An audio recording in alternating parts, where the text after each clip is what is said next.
The Daily Purge. How are you doing today? Back in Hungary, full on imperfect action, making it happen. What about you?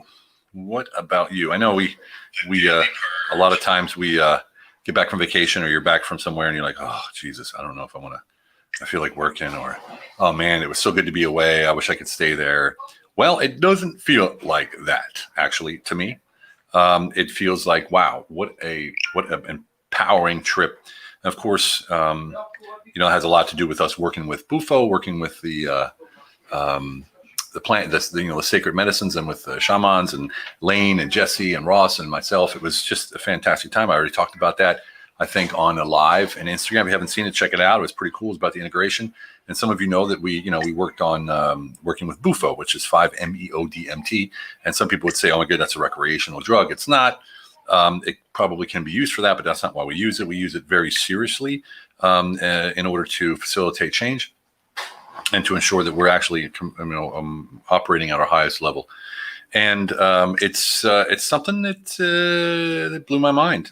I got to say, it wasn't just one of those things that you do. And hey, Karim, how you doing, brother? Thank you. Yeah, and it was a trip. I didn't do a live last Thursday or Friday because we just got back and it was a jet lag and everything else. And we were up till like 4 o'clock in the morning until we finally fell asleep. But what happened is through we did Bufo, I think, Tuesday last week. Then we had a day and one last day at the beach. Thank you, Tammy. Totally. And then after the beach, we went to Chichen Itza, which is the Mayan pyramid. Thank you, brother. And went to the Chichen Itza, to the Mayan pyramid. Hot as balls in the middle of the jungle. It was crazy hot. I mean, I was sweating from my kneecaps. Never knew it. And my kneecaps would sweat. But had a fantastic time there. Did a despacho there. Did some other ceremonies there. And then we took off, went to the airport, and flew back. And this is the weirdest thing. So my entire life, I've traveled extensively across the globe. And I've flown intercontinental, transcontinental, God knows how many times. Hundreds of times, probably. I used to fly every 2 weeks back and forth to Chicago or New York or LA every 2 weeks, right? So, and then I traveled for almost 20 years, about 15 years, 4 days a week, right? And I never sleep on an airplane, never. Well, I got on an airplane in Cancun, and it was I think about a 12-and-a-half-hour flight to Frankfurt, Germany, where we would switch planes for an hour and a half, then go to Hungary. And I sat down on the plane, and as soon as we started taking off, I put my seat back, and I was gone, right? And I woke up when they said, we're landing. I was like, what? I swear, I closed my eyes and opened it. It was gone. Never happened in my life. And I have to say that came from a peace that I had inside of me, a calmness that I had inside of me, that, you know what, I'm on the right path. And I didn't even realize it until that happened. Like, wow, I've never been that calm. And you can probably tell from my energy now that I'm still feeling calm. And that's a very reassuring feeling. Like, okay, I'm on the right path. Things are going well. And then I got back, and then things started to happen, right? So each night, almost every night, I'm pulled back into the ether or the launch pad or whatever it was that I was when I worked with Bufo. And it's usually pretty, quick. It's like, rips me out. But last night, I'm sitting there, and I went up there, or wherever I went, into a different consciousness. And I saw Lane and Ross and Jesse, and we were just up there chilling and having a good time. And it was short, but it was calm. And I was like, okay, this is like the real deal. We're actually building something here. And, we look at the business, and, a lot of times as business people, we look at the business, what's the revenue doing? What are the structures and procedures and everything? But sometimes, like we always talk about, that imperfect action is what is actually the real fuel for growth, the real fuel for new ideas, for new thoughts and new ways to move forward.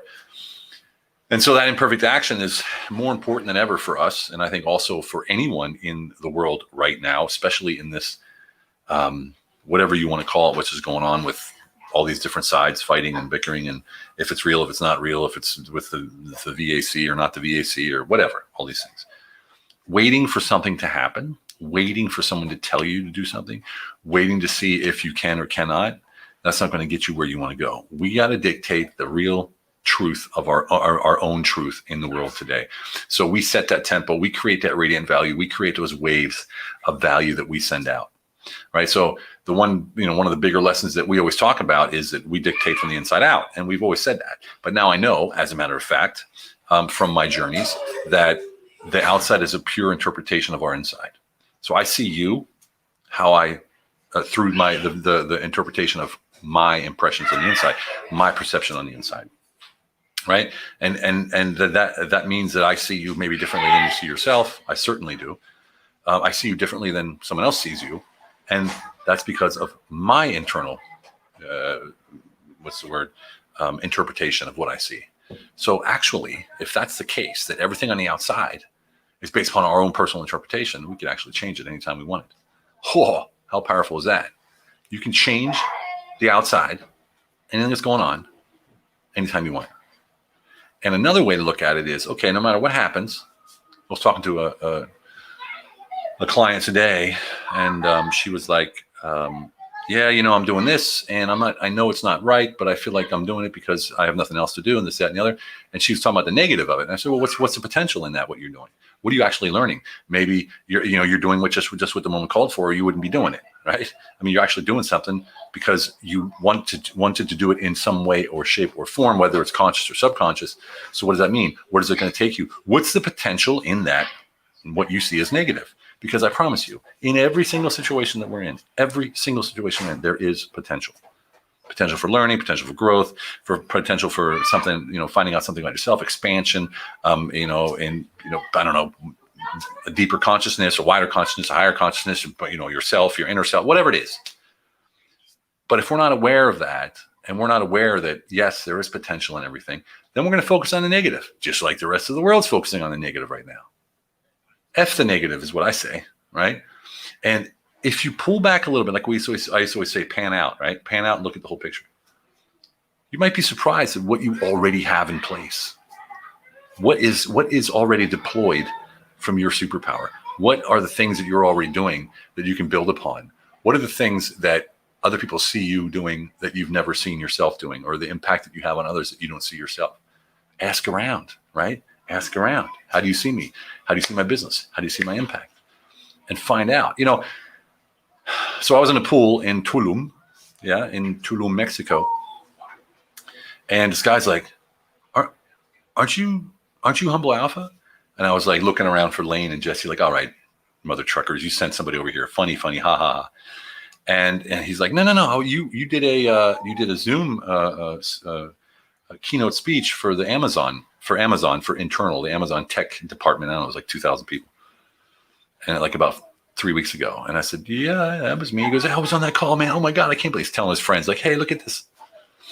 And I was sort of like, "Oh, okay, that's a trip."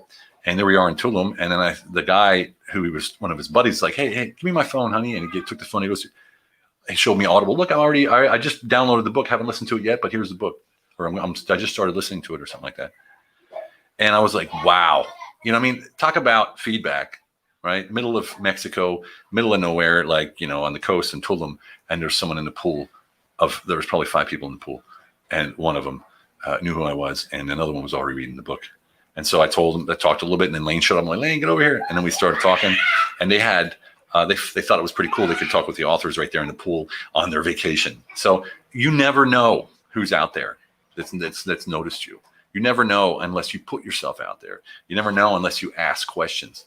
And I asked him, I said, "So what did you like about it?" And he told me, and he said, "Man, it was very structured, and I felt like I could actually take what you said and implement it immediately." That's great feedback, because it means we're on the right path. Yeah, it was amazing. I was like, what? I thought they were playing games with me, like, "Oh, look, we'll make Steve feel like whatever." Picked up this mug in Mexico, 2 of them actually. Love it. Anyway, yeah. So again, imperfect action, moving forward, creating as you go. Every step you take, you're creating that new pad or that pod that you're gonna move forward on. And if we literally just do that and let go of what we think society wants us to do, or what we think the expectations are from society for us, then it's limitless. And I'm not saying it's easy. I'm not saying it's going to be like tomorrow. What I'm saying is it takes time to process the facts of life, that all that shit on the outside and all this crap that's going on, all this pressure and whatever it is, we don't have to allow it. We don't have to allow it. And if we look at our business now and the clients that we're working with, we're all aligned. There's a reason that we're working together.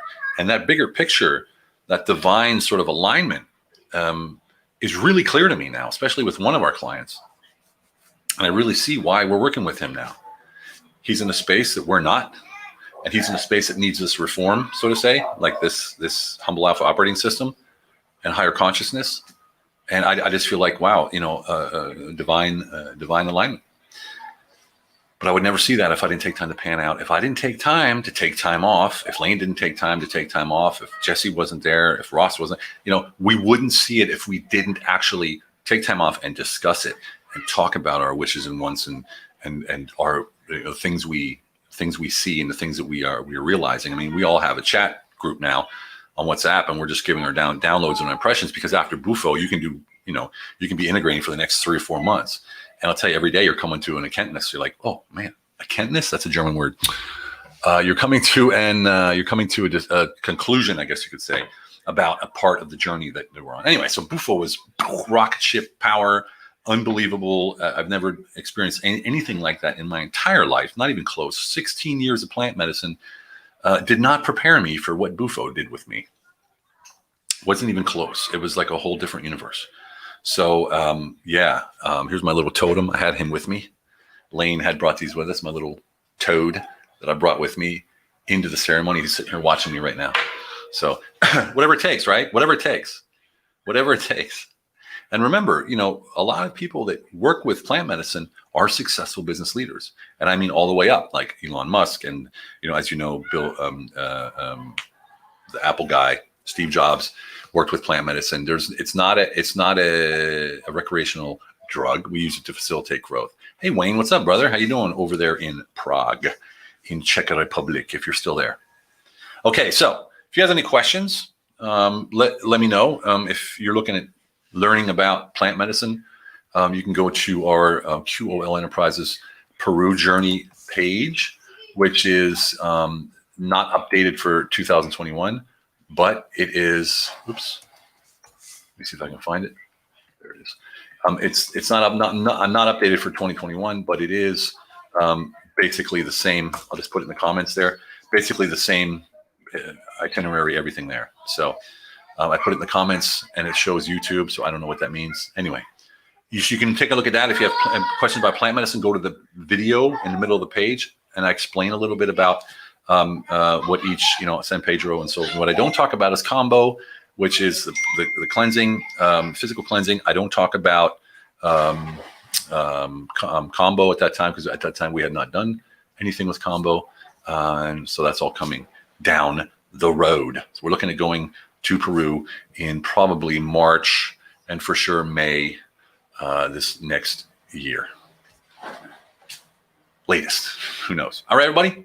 You have a fantastic, Denise Felipe, what's up? How are you doing? Great to see you.